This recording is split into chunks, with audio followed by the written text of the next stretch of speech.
Hi everyone, welcome to the best recapped movie.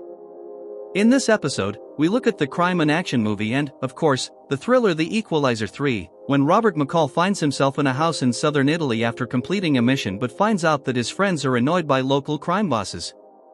As events turn deadly, McCall knows he must protect his friends by taking on the Mafia. Spoilers ahead.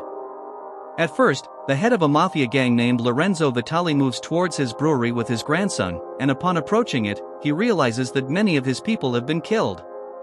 As soon as he arrives, he takes his gun and asks his grandson to wait. They enter the factory with one of his people who is waiting for him outside and is very scared. He sees many of his people killed horribly and goes to the basement. When they enter the basement, they come to a room where Robert McCall is cleaning his wedding ring, and two of his men who arrived late have guns drawn on him. McCall explains that they wouldn't let him in, so he did what he had to do. He asks what he's doing here, and McCall says he came for something he took, which isn't his. While McCall looks at the keys in his pocket, Lorenzo says that he is not far from what he wants now, and then McCall turns on the timer on his watch, giving them 9 seconds to decide. He then quickly kills the bodyguard and uses him as a human shield against Lorenzo, picks up the shotgun that is on the ground, and blows Lorenzo's head off. Before he leaves, he takes keys, and after he finishes his work, when he comes out, he sees his grandson and asks him to stay in the truck. As he walks away, he is shot from behind and finds out he is the boy holding a shotgun, then he quickly drops the gun and runs away. While clearly in pain, McCall gathers his strength and sits down, then decides to commit suicide, but he runs out of bullets. He boards a ship to return to the mainland, but while driving on the Amalfi coast, he pulls over due to bleeding profusely and passes out from shock. Giorgio Benucci, a local policeman, finds him and takes him to a doctor named Enzo Orizio, who helps him remove the bullets from his body. After waking up, Enzo asks him if he is a good or bad man. McCall says he doesn't know. McCall tries to leave, but Enzo stops him, explaining that he's still injured and needs to stay in bed to heal. After 3 days, McCall begins to recover and walks out of the house with crutches. After a conversation with Enzo, he leaves the house to find out about the small village of Altamonte. He becomes the center of attention as the locals look at him curiously. He also notices surveillance cameras around every corner, after which he sits at a local cafeteria and orders tea. Another waitress named Amina comes moments later and gives him coffee instead of tea, saying that tea is for old ladies and Englishmen. Benucci arrives and introduces his daughter Gabby to McCall, then sits down next to him and tells McCall that he parked his car, hid it, and didn't look inside his bags.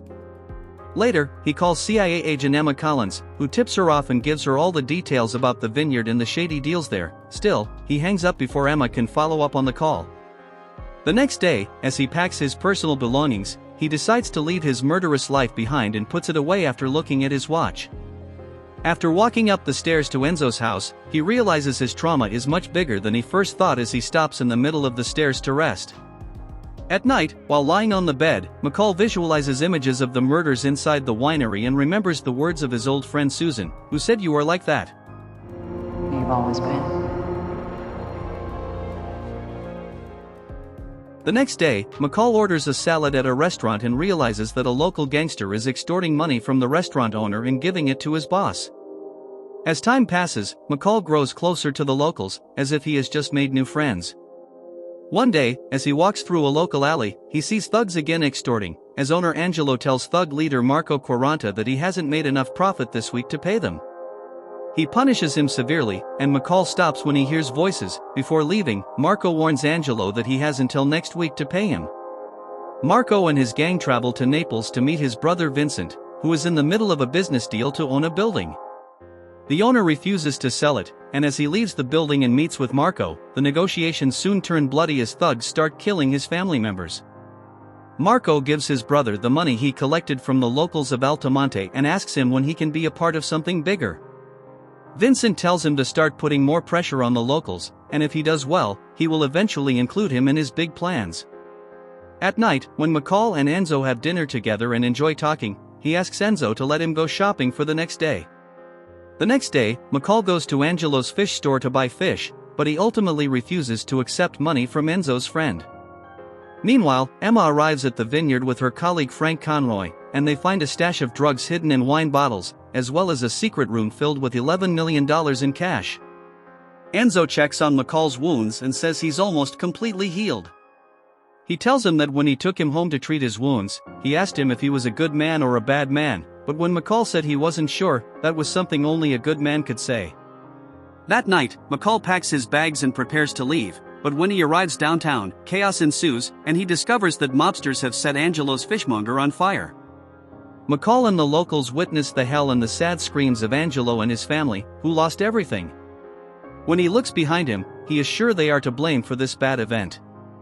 Instead of leaving, he decides to stay, then goes to the church to think for a bit, and the next morning, he helps Angelo in the burnt shop with some locals.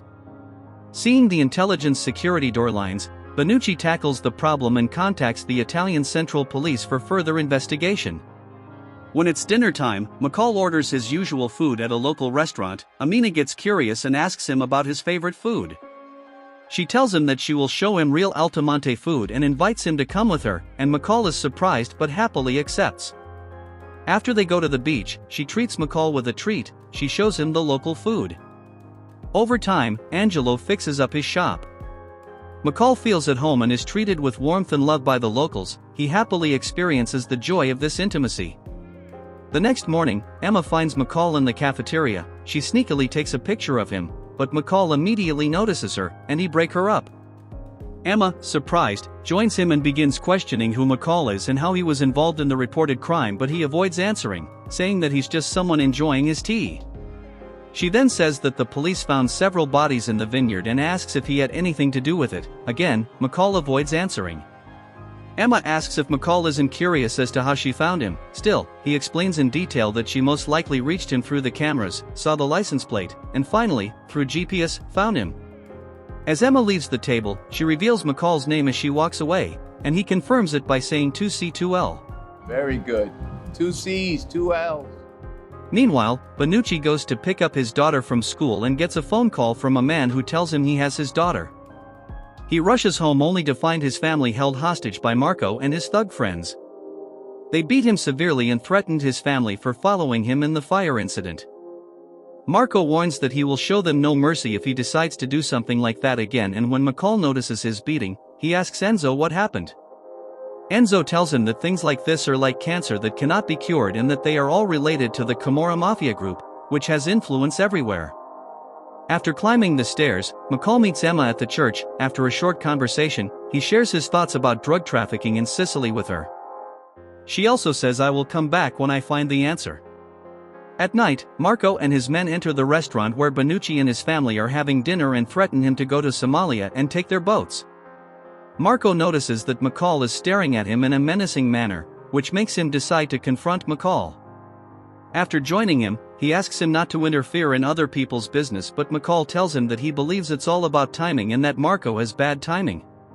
He says he really likes this place and the people and realizes he belongs there. After that, he politely asks Marco to stop doing business here and take it elsewhere. Marco first mocks and laughs at him, and McCall asks him about his watch and suddenly grabs his wrist and presses the middle nerve of his hand, forcing him to ask his friends to leave the restaurant. McCall disarms him under pressure, and Marco leaves. Outside, furious Marco, despite warnings from his friends about his brother Vincent finding out, is focused on killing McCall and asks them to get the van ready. Suddenly, the van passes by and hits one of the thugs directly, while the driver inside is killed. McCall appears from behind and hits another mobster on the head with a bottle of liquor and kills him. Marco, who is scared, attacks him with a knife but does not have the strength to fight him and is killed horribly by McCall.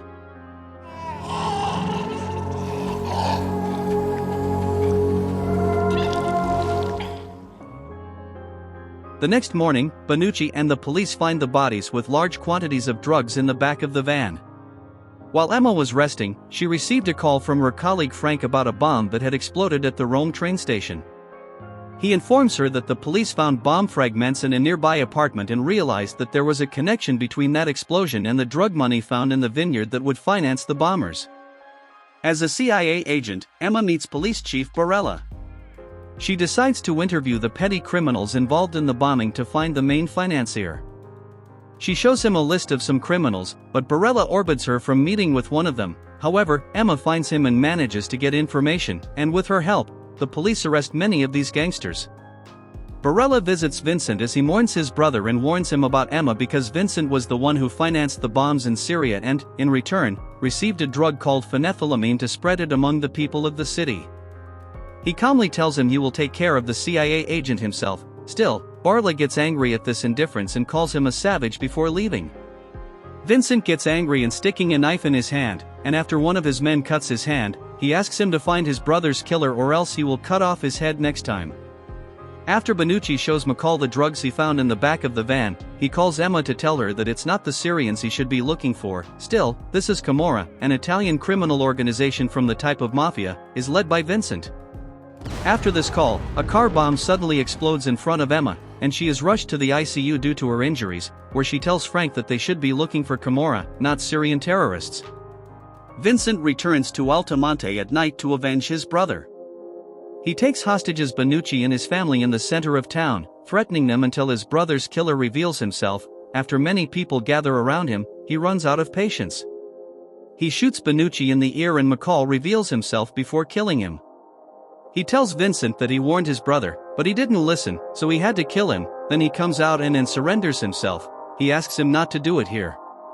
Before he kills him, the people come to his support, saying they have to kill them first. And with Enzo watching from above and everyone filming on their phones, Vincent is forced to leave.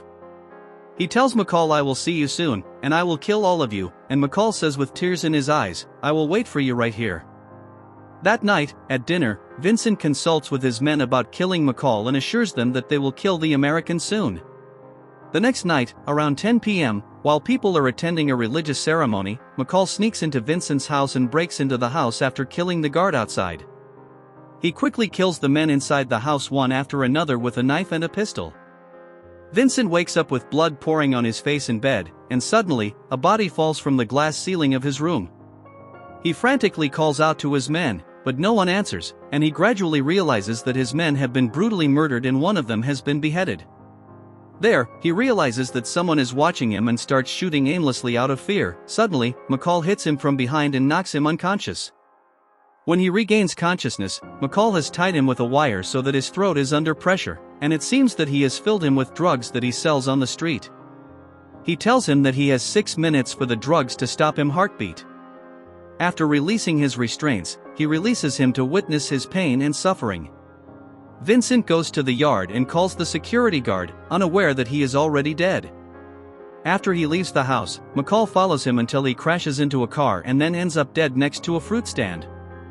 As the sky lights up at night, the people's religious ceremony ends peacefully, and McCall leaves after eating an apple.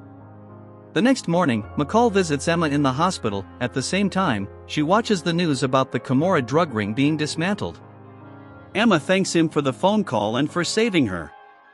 Then McCall brings a bag containing $366,000 in cash and explains that he took the money from Cecil's vineyard. He explains to her that it is for a man named Greg Dyer, whose pension fund was hacked 9 months ago.